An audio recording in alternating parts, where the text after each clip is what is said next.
Welcome to Not Factory Approved. I wasn't going to film this because I thought there's got to be all sorts of videos around, and there are, but none for this suspension. This is a twin I-beam. This is an 86, so this should be the same suspension from 80 to 86. And the only other ones I can find either have a kingpin arrangement, or they have the camber caster adjuster nut here on the bottom, and they're different. They come apart differently. So this one, I have to figure out how to do it yet. But I've taken off the caliper, which is two pins that slide through, matching grooves, and that locks the caliper in. You have to drive those out, then compress the caliper because I'm replacing the pads, and make sure you tie it up securely. You know, you can balance it here, but if it falls off, then it drops with all that weight on this brake hose. And leaking brake hoses can ruin your whole day and more. So here it is. There's two nuts. This is 1.8" I think on the bottom. This is 15/16. These are actually metrics, but 15/16 wrench fits there. 1.1/8", 1.1/16 fits there. This is 1.5". This adjuster nut. I can't find any information on this. The 78 factory manual I have, the suspension is different. It uses kingpins, and the Hayes manual I have doesn't say anything more about this than take it apart, which thanks very much. So up here is a circlip I've removed. An expanding circlip comes off. Now I don't know exactly how this fits together in here, but I think the adjuster nut is coned. It has a split, and the split seems to narrow. So I'm suspicious that there's a cone in here, or taper fitting, and so this nut, when it goes up, it actually clamps the pin for the ball joint. That's what I'm thinking. So I don't have a ball joint puller, and I might have to get one, which is going to hurt. I have tried heat. By the way, never heat these to red. You'll change the temper of the fittings of the axle or the hub or whatever is holding things together. And likewise with the hub assembly here. Black is kind of, don't go beyond black. It's my advice. Change the temper of this metal, and you don't want that getting hard so it cracks, or soft so it wears out. So the bottom one is loose.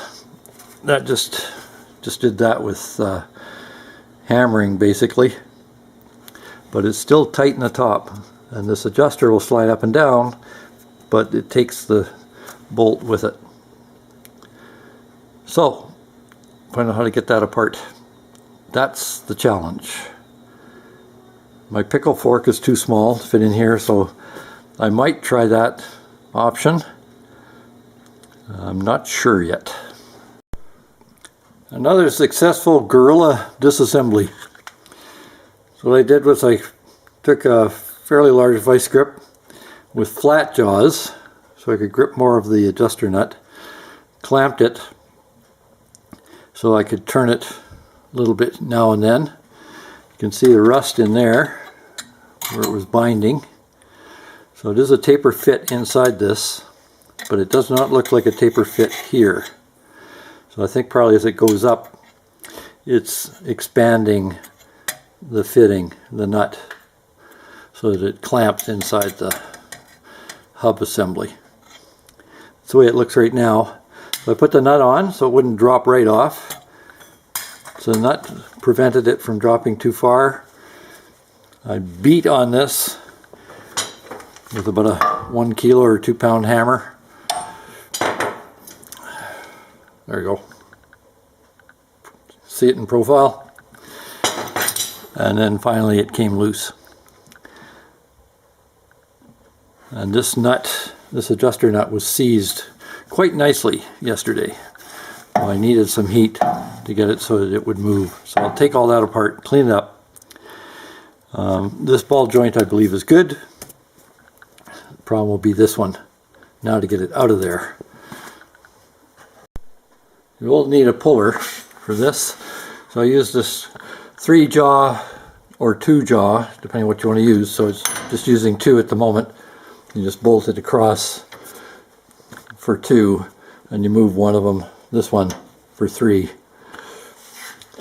So I clamp that over top of the ball joint. The ball joint has to go down, the upper one. Well, the same with the lower one, has to go down. I wasn't getting anywhere. I heated this as much as I dared. And then I took this wet rag and I cooled the top of the ball joint. And when you heat it up that much, the ball joint's no good. There's all sorts of Teflon coming out, shooting on fire, etc. So when I cooled it, it finally snapped free. But I was getting nowhere until I did that. So now I should be able to push it right out. I'll just make sure there's no burrs here to catch. And then looks like I'll be buying a top one as well. It was okay, but I'm sure it ain't now. Probably easier with a ball joint puller, but there we have it. The reason for getting the top one out was so that I could get a drift in line to get the bottom one going. You can see it's finally started moving. Through heat penetrating oil, much bashing, and continuing to clamp down with the clamp, with the puller. Have to watch though, this tends to swivel. I drilled a notch or a dimple in there so that the puller shaft would rest, and I flattened the end, otherwise it was really moving around. But it still tends to kick out or in, and you have to watch it, because if it kicks free coming out, it's going to hurt. In fact, probably more than hurt. So there it is. The bottom one's coming out. Now to try and get a top one. Apparently I have trouble following instructions. This puller can also be used to compress the ball joint up into there. Instructions I've seen say to put the bottom in first, followed by the top. I think if I put the top in, I can use a puller like this as a compressor to insert the ball joint, and I can do the same thing on the bottom. I might have to use my mid-size puller if it'll fit in here. This one just doesn't quite make it, just short, like this. Just almost. So we'll see what I can do about that, but that's the idea. And then this whole spindle assembly can come up, and as it gets bolted on, it would tighten up. So let's see what trouble I can get into. I'm very good at it. A medium puller fits in there. I get it to get to the shaft, but then it does not reach there. If I turn it the other way around, it's too long. So all I've done so far is I took this shaft, and without this in place, I put the nut flush with the end, and then just tapped it up like that. So I can see if I can grab this ridge. I'm not sure I'll be able to. So that's the next effort. There's some potential here. I took the big one, so I'm going to use this as my anchor point. And then I'm going to use this shaft, threaded shaft, to drive this up. It's starting to move, so I just got to do something here to stop this from flaring off to the side like it's doing. Maybe move the nut down just a bit more. Put a washer in there maybe. But that has some potential, so let's see where that goes. But that's tomorrow. So finally it's lined up.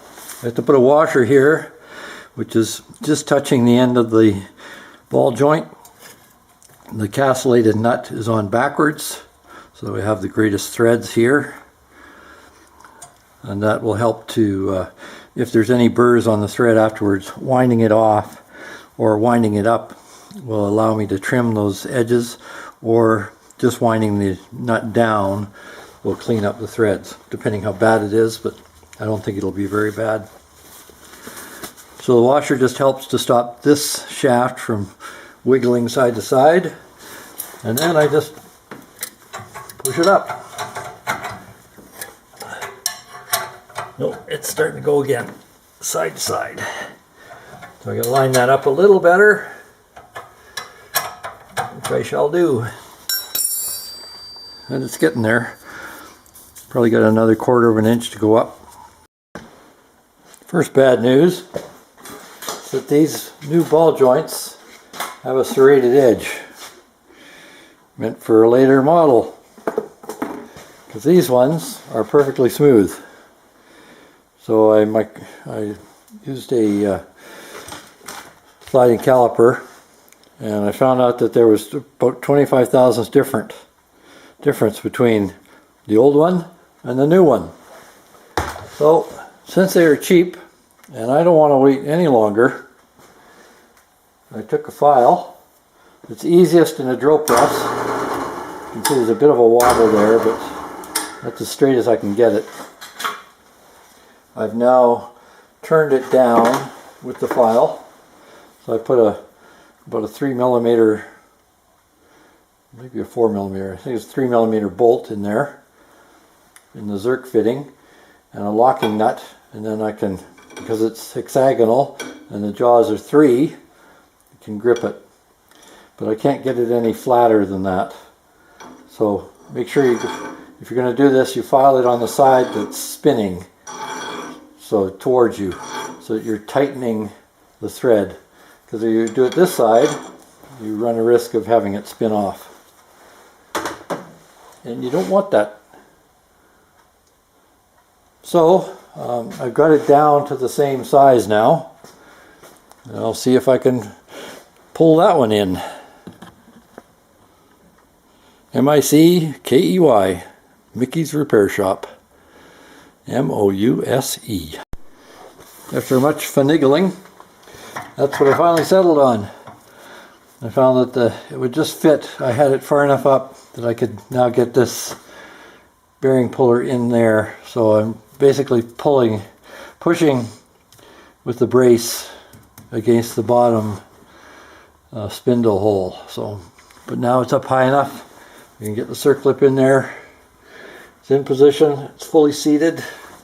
What can go wrong? So the same treatment on the bottom, just to turn it down a bit for the serrations. It's almost fully in. It's got a few thousandths there to go, but the puller, which I use this one, is starting to slip. So this last little bit, just can't handle it. So I'll see if I can, torquing that up, will bring it up that additional bit. And other than that, it's in there. The bottom one doesn't go in for a circlip on this chassis. Fits flush. I might try it again with the puller just to see if I can get that last little bit. If not, then I'll be cleaning the spindle and putting, or the hub assembly, and putting it back on. So I've got the rust out of this just with a file, light touch, a round file. Don't forget to dry this seal on. This one has a special unit, special tool out of plastic to drive the seal up. You'll never do it by hand. And this one just sits here. And this, when it's in the spindle, sits like that. So now to lube it all up, I did chisel it to mark the center. And there's the compression split. And there's my mark right there. So I'll put it back in that spot, and I'll check the camber. So this will affect caster as well, because it will pull the spindle, or the hub assembly, sorry, back and forth. So they're assuming that if the camber is good, the caster is good. So I'll check. I don't have a means of checking caster that's very reliable, because I don't know how these spindles line up, if it's exact or not, if there's a difference in thickness. So I can check the camber though, so I'll do that. There it is sitting on there. Spins nicely. Everything's loose, of course. The adjuster nut is in there. And this just has a little bit more to come up. And this one is in place. And you can check the circlip is fully seated, because it will turn fairly easily. So now to tighten it up. See what we get. There's everything in place. I did put a lock washer up there, just more for the spacing, because this goes up too far. So that puts it in the right place. For the split pin, there's the adjuster. It's locked now to the shaft of the ball joint. And this one, there's a slot in the bottom. So you need some kind of big flat screwdriver. I have this one here, so that I can use that. And the wrench I'm going to put on that nut, tighten it up. We got the two grease nipples in, or Zerk fittings. And next thing is to check the alignment. Well, put on the tie rod end and brakes and so on, but then it goes down on the ground. Piece of cake, right? Now to check the alignment. So once the tires are inflated the same, this one is just over 28 pounds and the other side is 28. Then you have to roll it backwards. Should do one wheel rotation, and then forwards again, or vice versa, just to seat the tire so that it goes into its proper ride position. So that part's correct. I've yet to check the camber. Caster is non-adjustable on this truck. There will be some variation depending on the adjustment of the camber, because it swivels. It will make a slight difference to the caster. So they're saying in the manual, the best one I got, it's the 78 Ford factory manual. And that's all I got to go on. The Haynes doesn't cover this. So it's saying with twin I-beam should have 5 inches ideally between the I-beam and the frame, close to the spring.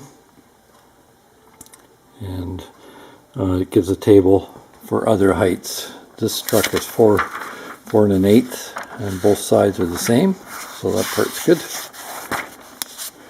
So it's saying ride height of 4 inches to 4 1/4. Camber should be plus 3/4 to maximum of 2 1/2. So I don't think you really want plus. You want negative camber. So I'm just going to try and put it around 1/2 degree. That's the guess. So underneath the truck,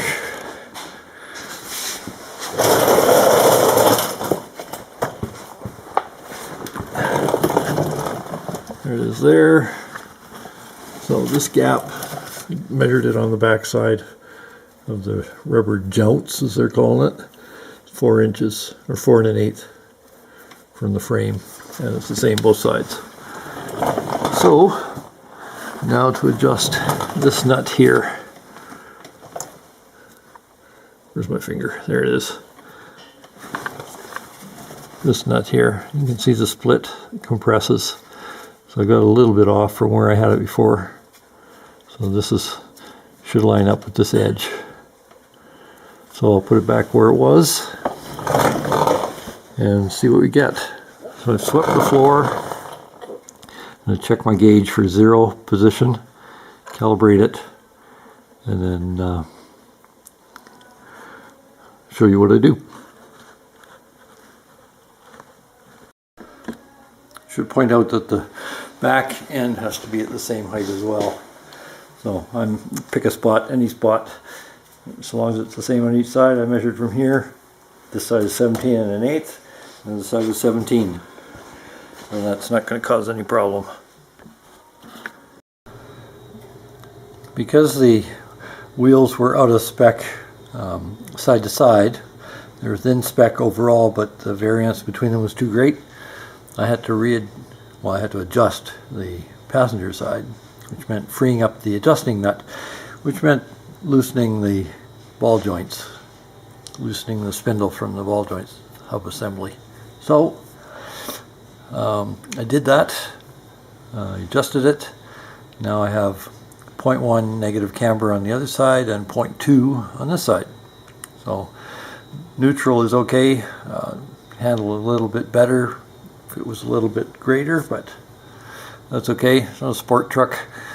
And as far as the ride height goes, I'm going to assume they're just doing that because they're compensating for loads, giving different specs depending on how it's loaded. So I don't expect that this truck is going to do a lot of hard work from now on.